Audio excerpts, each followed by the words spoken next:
Have you ever met a celebrity and found they were much kinder or ruder than you expected? 1. When I was 11, my mother took my sister and me to New York to visit with some of her family.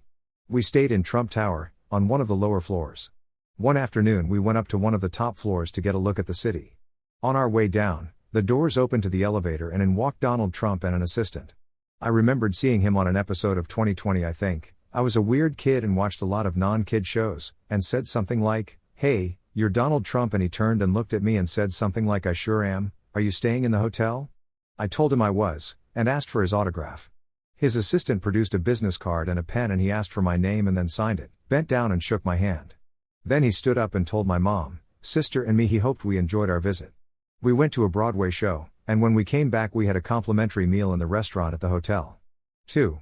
We went to a comic convention and reading a few years ago.